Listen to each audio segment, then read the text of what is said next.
Star Wars is one of those franchise universes that was made for video games. Lightsabers, the Force, epic space battles, clones, bounty hunters, and Sith Lords. Like, come on now. I've played a lot of Star Wars games, and while the franchise has gone through every possible media pipeline, from animated shows to Lego sets to endless streaming spin-off, there's something about the Star Wars games that just hit different. They let you be in the world, lightsaber in hand and Force powers at the ready. So without further ado, today I wanted to take a look at some of the best Star Wars games the franchise has to offer. Starting off with Battlefront 2. Now, I know what you're thinking, This game is actually not that bad right now. I wanted to talk specifically about the multiplayer aspect of the game though, not the campaign, so let's just get this out of the way. The game had one of the worst launches in modern gaming history, like really bad. Loot boxes, pay to win mechanics that made people quit before they even spawned in. And EA deserved all the hate, but what people don't talk about enough now is how Battlefront 2 managed to turn things around and become one of the best multiplayer Star Wars experiences ever created. After the blowback, EA and DICE actually listened to the fans. They ripped out the loot boxes, fixed the progression system, and started dropping content for free. And honestly, what came after the chaos was insanely good. They added Clone Wars stuff, new maps like Felucia, heroes like Anakin, Obi-Wan, Dooku, and even freaking BB-8. But what you're left with is a galactic warfare simulator, like a Battlefield Star Wars edition. Galactic Assault is where the game actually shines though, with massive maps and 20v20 insanity. Heroes vs Villains is also a pretty good game mode if you're trying to just live out Sith Lord fantasy, chokeslam a bunch of Jedi, or the opposite. They even added offline co-op and instant action, which is honestly really underrated. But visually, the game still holds up in 2025. Naboo is absolutely stunning. The lighting on Starkiller Base is cinematic as hell, and playing on Geonosis with laser beams flying over your head feels like stepping into Attack of the Clones. If you've ever wanted to be in a Star Wars movie, this is as close as it gets outside of VR. So yeah, I mean, despite the rocky start, Battlefront 2 is easily one of the best Star Wars games ever. Next up is by far, hands down, one of the best Star Wars experiences to date. You remember it, Starkiller, dual-wielding sabers, Force pulling a Star Destroyer out of the damn sky. The Force Unleashed wasn't trying to be subtle at all. It was big, bold, dumb, over the top Star Wars, and I mean that in the best way possible. The Force Unleashed is one of the most satisfying, chaotic, and just raw Star Wars games ever to grace us during our childhoods. Let's talk about Starkiller though. This man was literally a walking tank. Raised by Vader, trained in secret, and basically built to be a Force blender, Starkiller was all about rage-fueled destruction.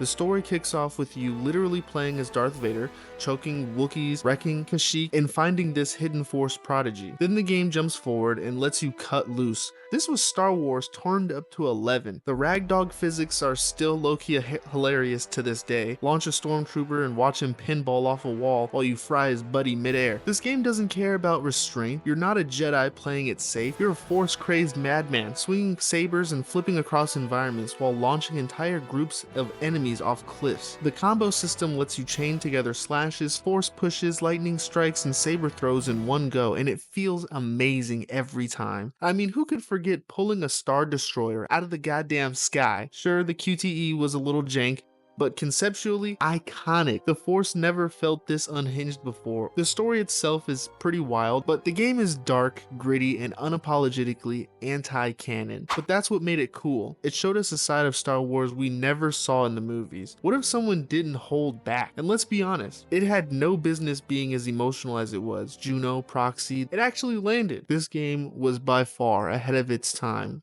Jedi Survivor. It's basically what happens when Sekiro and Star Wars have. Cal Kestis went from Order 66 survivor with PTSD to full-on Jedi badass.